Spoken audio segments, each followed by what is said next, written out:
వ్యవసాయం విషయానికి వస్తే నాకు బాధ ఎక్కడ అనిపించిందంటే అధ్యక్ష, నిన్న గవర్నర్ ప్రసంగంలో పౌర సరఫరాల శాఖ గురించి కూడా అసత్యాలు చెప్పారు అధ్యక్ష. సత్యదూరమైన విషయాలు చెప్పారు.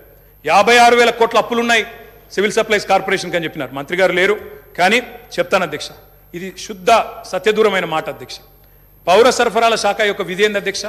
రైతుల దగ్గర ధాన్యం కొనాలి, ఎఫ్సిఐకి మిల్లింగ్ చేసి అమ్మాలి. ఈరోజు పరిస్థితి ఏంటంటే అధ్యక్ష, నేను కూడా లెక్కలు తీసుకున్నాను.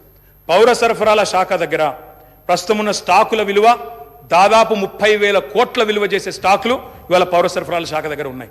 రిసీవబుల్స్ అంటే కేంద్రానికి మనం ఆల్రెడీ ఇచ్చిన ధాన్యానికి విరుద్ధంగా మనకు రావాల్సిన డబ్బులు అధ్యక్ష దాదాపు 17,000 కోట్లు ఉన్నాయి. అంటే రెండు కలిపితేనే 47,000 కోట్ల రూపాయలు అయితే స్టాకుల రూపంలో లేదా రిసీవబుల్స్ రూపంలో మీ దగ్గర ఉన్నాయి. కానీ మీరేం చేస్తున్నారు అధ్యక్ష? ఆ వీటిని చూపెట్టకుండా, రిసీవబుల్స్ చూపెట్టకుండా, స్టాక్ యొక్క మార్కెట్ వాల్యూ చెప్పకుండా 56,000 కోట్ల అప్పులు అని చెప్తా ఉన్నారు అధ్యక్ష. అప్పులు కూడా ఎక్కడ ఉంటాయి అధ్యక్ష? సివిల్ సప్లైస్ కార్పొరేషన్కి. రైతు దగ్గర మనం పంట కొంటాం, కొన్న తర్వాత వాళ్ళకి పైసలు ఇవ్వాలి, మనం మిల్లింగ్ చేసి మళ్ళీ ఎఫ్సిఐకి ఇవ్వాలి. ఎఫ్సిఐ నుంచి పైసలు వచ్చే వరకు 4-5 నెలలు అవుతుంది సార్, అప్పుడప్పుడు 6-7 నెలలు కూడా అవుతుంది. ఆ ఇంటరిమ్ పీరియడ్లో రైతుకు మనమే పైసలు ఇస్తాం కాబట్టి ఆ మిత్ ఏదైతే జరుగుతుందో దాని మీద వచ్చిన దాన్ని కూడా అప్పు కింద చూపెట్టే పరిస్థితి చేసినారు అధ్యక్ష.